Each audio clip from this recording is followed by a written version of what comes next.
Hello दोस्तों। आज का वीडियो थोड़ा अलग होने वाला है। सबसे पहले एक बात क्लियर कर दूं, ना तो मैं किसी पॉलिटिकल पार्टी का स्पोक्सपर्सन हूं और ना ही मुझे कोई पार्टी टिकट देने वाली है।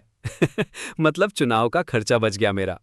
जहां सरकार अच्छा काम करेगी वहां दिल खोल के तारीफ होगी और फुल सपोर्ट मिलेगा, पर जहां बात गलत होगी वहां सवाल भी उठेंगे। सोशल मीडिया पे लोग भड़के हुए हैं और सच कहूं तो वैलिड भी है। लोग पूछ रहे हैं, मोदी जी अभी अभी तो इलेक्शन खत्म हुए हैं, ये कैसा रिटर्न गिफ्ट है? मिडिल क्लास का तो बीपी हाई हो चुका है। सारा सैक्रिफाइस हम ही क्यों करें? पहले फ्रीबीज बंद करो, पॉलिटिशियंस अपनी रैलियां कम करें। हमें ही क्यों सुबह शाम बोला जा रहा है कि तेल कम खाओ, सोना मत खरीदो और घर से बाहर मत निकलो? मतलब बेसिकली गवर्नमेंट हमें बोल रही है कि 1 साल के लिए कंजूस बन जाओ। लॉजिक सिंपल है बॉस। घर से बाहर नहीं निकलोगे तो फ्यूल नहीं जलेगा, गोल्ड नहीं खरीदोगे तो डॉलर बचेगा। प्लैनेट के लिए अच्छा है मे बी, पर हमारे दिमाग के लिए बिल्कुल नहीं। पॉलिटिक्स अपनी जगह है दोस्तों, पर सच तो ये है कि ये सारे ज्ञान और रूल्स सिर्फ नॉर्मल लोगों के लिए होते हैं। पॉलिटिशियंस ये सब फॉलो नहीं करने वाले, और सीरियसली वो करे भी क्यों? उनके पास इतना मनी स्टॉक और इतना हैवी बैकअप है कि वो कैसी भी ग्लोबल सिचुएशन को हैंडल कर सकते हैं। पर क्या आपके और मेरे पास उतना बैकअप है? ये आपको और मुझे सोचना है। अक्सर हमें लगता है कि हजारों किलोमीटर दूर चल रही वॉर्स का हमारी पॉकेट पर कोई असर नहीं होगा। हम सोचते हैं वॉर वहां चल रही है, मेरा क्या लेना देना। लेकिन रियलिटी काफी डिफरेंट है दोस्तों। जब उधर एक पटाखा फूटता है ना, तो इधर हमारे किचन का बजट हिल जाता है। तो गुस्सा थोड़ा साइड में रखते हैं और असली खेल को समझते हैं। चलो एक सिंपल टेस्ट करते हैं। आप ही मुझे कमेंट में बताओ, आप में से कौन पिछले महीने फॉरेन ट्रिप पे गया था? लास्ट कब आपने थोक के गोल्ड परचेज किया था? या कौन सा बड़ा फॉरेन ब्रांड अभी हाल ही में खरीदा था? नहीं क्या? याद नहीं आ रहा क्या? भाई जब हमने ये सब किया ही नहीं तो गुस्सा किस बात का? अब पॉइंट को समझो। जब भी ऊपर से कोई एक लाइन बोली जाती है ना, तो उसके हर एक एक वर्ड के पीछे बहुत ही ज्यादा डिफरेंट मीनिंग होता है। हमें ठंडे दिमाग से समझना पड़ेगा कि कौन सी बात किस ऑडियंस के लिए बोली गई है। गवर्नमेंट ने जो लिस्ट दी है, उनमें से आप कौन सा काम रोज कर रहे हैं जो अब आपको मना किया गया है? जो आप कर रहे थे बस वही पॉइंट आपके लिए है। अब जैसे कुकिंग ऑयल और क्रूड ऑयल की बात है, यस ये जेन्युइन पॉइंट है, इससे हमारा किचन चलता है। पर सच तो ये है कि इसमें कोई कुछ नहीं कर सकता, सरकार भी नहीं। जब वॉर इतने बड़े लार्जर स्केल पर चल रही हो तो सिचुएशन हमारे कंट्रोल से बाहर हो जाती है। हालात ये हैं कि इस बार हम रशिया से भी उस तरह हेल्प नहीं ले पा रहे हैं जैसे पिछली बार ली थी। इसका एक लाइव और बहुत बड़ा एग्जाम्पल समझाता हूँ। इस पूरे जियोपॉलिटिकल केओस के बीच इंडिया ने एक बहुत ही बड़ा और बोल्ड स्टैंड लिया है, जो हमारी डिप्लोमेटिक इंटेलिजेंस को शो करता है। इंडिया ने sanction Russian LNG liquefied natural gas cargo को एक्सेप्ट करने से साफ मना कर दिया है। स्टोरी कुछ ऐसी है कि एक रशियन एलएनजी टैंकर जिसका नाम है कुनपेंग, वो मस्त डोलता मचलता हमारे गुजरात के दाहेज टर्मिनल की तरफ आ रहा था। पर इंडिया ने बीच रास्ते में ही सिंगापुर वाटर्स के पास उसे स्ट्रिक्टली रोक दिया और बोला, बॉस उतरे लो यहां से, हम डिलीवरी नहीं लेने वाले। और मजेदार बात पता है क्या है?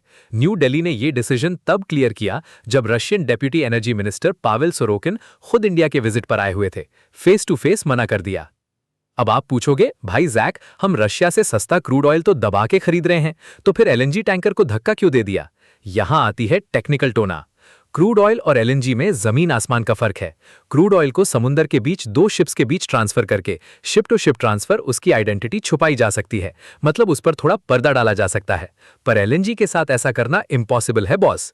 एलएनजी के लिए स्पेशलाइज्ड सुपर फ्रीजिंग टैंकर्स चाहिए होते हैं, फिक्स टर्मिनल्स होते हैं, और इनका ट्रैकिंग सिस्टम इतना टाइट होता है कि आसमान से हर एक स्टेप पर नजर रखी जाती है।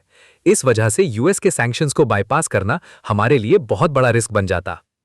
हालांकि इसका मतलब ये नहीं है कि हमारी दोस्ती टूट गई है। The dialogue remains open. India ने क्लियर किया है कि जो बाकी नॉन सैंक्शन परमिटेड कार्गोज हैं, उन पर डिस्कशंस अभी भी चल रही हैं। इंडिया का ये स्टैंड साफ दिखाता है कि हम अपनी एनर्जी सिक्योरिटी और इंटरनेशनल कंप्लायंस यानी दुनिया के नियम दोनों के बीच एक बहुत ही फाइन बैलेंस बनाकर चल रहे हैं। हम स्मार्ट प्ले कर रहे हैं। दुनिया के बड़े financial experts including Uday Kotak अब एक इकोनॉमिक रेड अलर्ट इशू कर रहे हैं। पिछले कुछ महीनों में मिडिल ईस्ट के पंगे की वजह से जो सप्लाई चेन डिसरप्शंस हुए हैं ना, उनका रियल इंपैक्ट अभी तक रिटेल मार्केट में पूरी तरह रिफ्लेक्ट नहीं हुआ है। सरकार ने फिलहाल बफर्स का यूज करके यानी अपनी पॉकेट से पैसे निकाल के प्राइसेस को कंट्रोल किया है, लेकिन ये प्राइस शॉक कब तक रोका जा सकता है? This is the big question. और इसी ग्लोबल केओस के बीच मई 2026 में हैदराबाद में पीएम मोदी ने एक ऐसी बात बोल दी जिसे सुनकर हमारी प्यारी मम्मियों को मिनी हार्ट अटैक आ गया। उन्होंने कहा, 1 साल सोना मत खरीदिए। सुनने में तो बड़ा अजीब लगता है कि भाई हमारी शादी ब्याह, हमारी शॉपिंग सरकार क्यों डिसाइड कर रही है, पर इसके पीछे एक बहुत ही खतरनाक मैक्रो इकोनॉमिक लॉजिक है जिसे हम कहते हैं the oil gold trap. Simple math समझो बॉस, इंडिया अपना 85% तेल और लगभग सारा सोना बाहर से इंपोर्ट करता है। अब चल रही है वॉर और क्रूड ऑयल $117 पार कर गया है। जब इंटरनेशनल मार्केट में तेल महंगा होता है तो इंडिया के यूएस डॉलर्स बुलेट की स्पीड से खर्च होते हैं। अब चॉइस बहुत डायरेक्ट है, अगर हम लोग गोल्ड खरीदना बंद नहीं करेंगे तो इंडिया के पास तेल खरीदने के लिए डॉलर्स कम पड़ जाएंगे। पीएम ने गोल्ड को पॉज करने को इसलिए बोला ताकि देश की एनर्जी सिक्योरिटी यानी आपकी और मेरी गाड़ी का पेट्रोल और डीजल बिना रुकावट के चलता रहे। बेसिकली सीन ये है कि अगर शादी में सोना पहनना है तो गाड़ी पैडल चलानी पड़ेगी। जब ग्लोबल मार्केट्स इतने वॉलेटाइल होते हैं तो देश का फॉरेन एक्सचेंज रिजर्व बचाना प्रायोरिटी बन जाती है। कॉमनली लोग क्या सोचते हैं कि बॉस अगर दूर कहीं वॉर चल रही है तो इसका ज्यादा से ज्यादा मतलब यही होगा कि पेट्रोल 2-4 रुपए महंगा हो जाएगा, गाड़ी थोड़ी कम चला लेंगे। But sorry to burst your bubble, ये खेल इतना सिंपल नहीं है, it's much deeper. Crude oil prices जब बढ़ती है ना तो वो एक खतरनाक डोमिनोज इफेक्ट क्रिएट करती हैं। अब दिमाग लगाओ, जो दुकानदार आपके घर तक राशन पहुंचाता है क्या वो पैदल आता है? नहीं ना। जब पेट्रोल डीजल महंगा होता है तो सबसे पहले लॉजिस्टिक्स और ट्रांसपोर्टेशन कॉस्ट आसमान छू लेती है। फिर फैक्ट्री में जो सामान बनता है उसकी मैन्युफैक्चरिंग कॉस्ट बढ़ती है और अल्टीमेटली घूम फिर के सारा बोझ घूमते घूमते आपके और हमारे किचन के बजट को ऐसा धक्का मारता है कि पूरे महीने का हिसाब किताब हिल जाता है। यानी वॉर चल रही है उधर और पनीर महंगा हो रहा है इधर। उदय कोटक जैसे वेटरन बैंकर्स जो पिछले 25-30 साल से मार्केट के हर छोटे बड़े क्रैश को बहुत करीब से ऑब्जर्व कर रहे हैं, उनका साफ मानना है कि हमने अभी तक जो देखा है ना वो सिर्फ टिप ऑफ द आइसबर्ग है, यानी असली तबाही अभी पर्दे के पीछे छुपी है। एनर्जी प्राइसेस का ये जो करंट शॉक है, इसका रियल ट्रांसमिशन जब रिटेल मार्केट में पूरी तरह स्टार्ट होगा तो इन्फ्लेशन का लेवल मिडिल क्लास की परचेजिंग पावर को ऐसी ऐसी जगह से चैलेंज करेगा कि आप सोच भी नहीं सकते।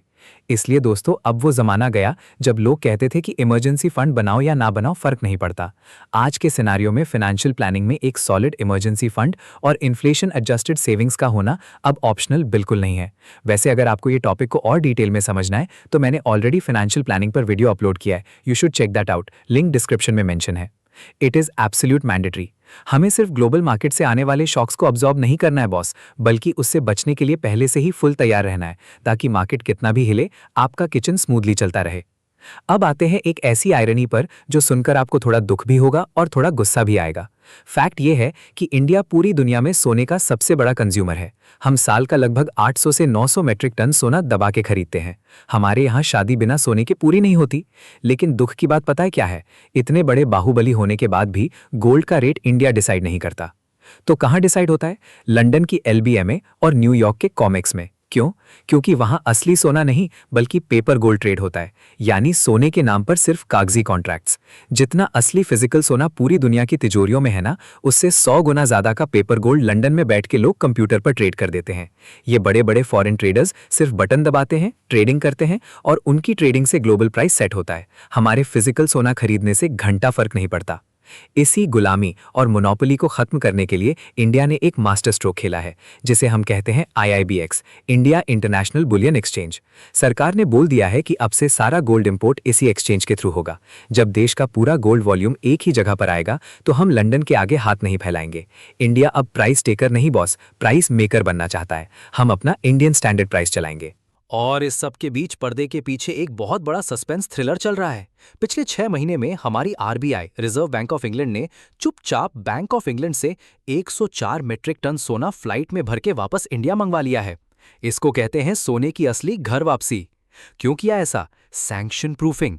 जब रशिया यूक्रेन वॉर हुई तो US और यूरोप ने मिलकर रशिया के $300 बिलियन के एसेट्स फ्रीज कर दिए।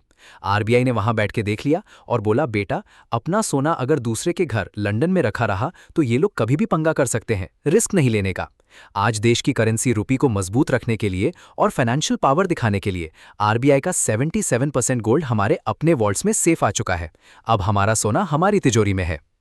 भाइयों और उनकी बहनों, पिछले 1-2 दिन से पोर्टफोलियो देख के BP हाई हो रहा है? Welcome to the club.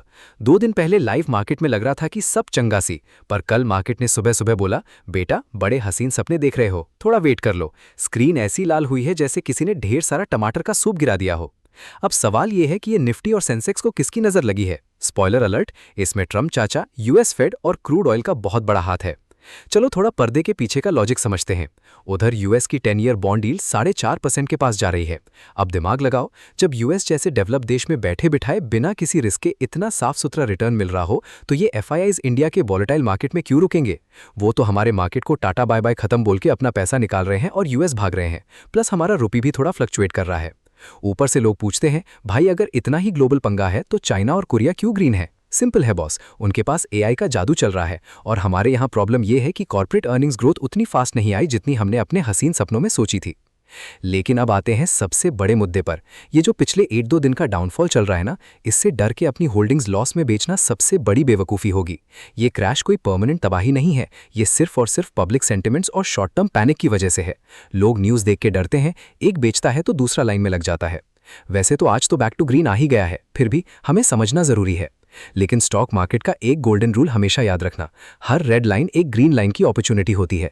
जब पूरी पब्लिक डर के मारे भाग रही हो और अच्छे अच्छे फंडामेंटल स्टॉक्स आपको डिस्काउंट पर मिल रहे हो, तो मेरे हिसाब से बायर डिप करना एक बहुत ही बेहतरीन और सॉलिड ऑप्शन हो सकता है। क्योंकि डर टेम्परेरी होता है, पर सही प्राइस पे लिया गया स्टॉक आपको लंबे टाइम में वेल्थ बना के देता है। इसीलिए पैनिक मत करो, पेशेंस रखो। अगर पॉकेट में कैश बचा हो तो ये रेड मार्केट आपके लिए एक लॉटरी टिकट है। दोस्तों थोड़ा पीछे चलते हैं। याद है जब 2020 में कोविड आया था, तब हम कितने ज़्यादा अनप्रिपेयर्ड थे। चारों तरफ डर का माहौल था, लग रहा था सब खत्म। तब पीएम मोदी ने आकर हमें बोला, चलो सब मिलके थाली बजाओ, फिर बोला दिए जलाओ। अब सच सही बताना, आप लोगों में से कितने लोगों ने बैल्कनी में खड़े होकर पूरे जोश से थाली बजाई थी? मैंने तो पूरी जान लगा दी थी। देखो, वो थाली बजाना या दिया जलाना कोई साइंटिफिक क्योर नहीं था, वो एक सिंबलिज्म था। वो एक मैसेज था कि चाहे आफत कितनी भी बड़ी हो, हम सब इंडियन एक साथ खड़े हैं और इससे लड़ेंगे। आज फिर वही वक्त है दोस्तों, सिचुएशन थोड़ी क्रिटिकल है। सितंबर 2026 तक का पीरियड ग्लोबली काफ़ी टाइट बताया जा रहा है। हमें हर एक सवाल पूछने का पूरा हक है, सरकार से भी, सिस्टम से भी। पर सवाल पूछने के साथ साथ हमें कोर इशू को भी समझना होगा। जियोपॉलिटिकल सिचुएशन और वॉर्स शायद हमारे कंट्रोल में ना हो, लेकिन हमारी खुद की फाइनेंशियल रेडीनेस पूरी तरह हमारे हाथ में है। क्राइसिस हमेशा उन लोगों के लिए मुश्किल होता है जो आंखें बंद करके बैठे हैं, लेकिन जो वक्त रहते अपनी स्किल्स और अपने फाइनेंसेस को ऑप्टिमाइज कर लेते हैं, वो ना सिर्फ सर्वाइव करते हैं, बल्कि जब मार्केट नॉर्मल होता है तो सबसे तेजी से ग्रो भी करते हैं। इस इकोनॉमिक ट्रांजिशन में आपका गुस्सा नहीं, आपका नॉलेज ही आपका सबसे बड़ा एसेट है। अपने आप को अप टू डेट रखें, मार्केट ट्रेंड्स को समझें और पैनिक में आकर कोई भी इम्पल्सिव डिसीजन लेने से बचें। अगर आपको ये डिटेल्ड और अनफिल्टर्ड एनालिसिस इंसाइटफुल लगा और लगा कि मैंने बिल्कुल आपके दिल की बात सही ढंग से कही है, तो इस वीडियो को अपने सर्कल में दबा के शेयर करें ताकि बाकी लोग भी अवेयर हो सके। करियर ग्रोथ और फाइनेंशियल अपडेट्स के लिए जुड़े रहिए हमारे साथ। वीडियो अच्छा लगा तो लाइक ठोको, वरना पोर्टफोलियो तो वैसे भी ठोक ही रहा है। विंग्स। मिलते हैं अगले वीडियो में, तब तक के लिए कीप लर्निंग, कीप स्माइलिंग।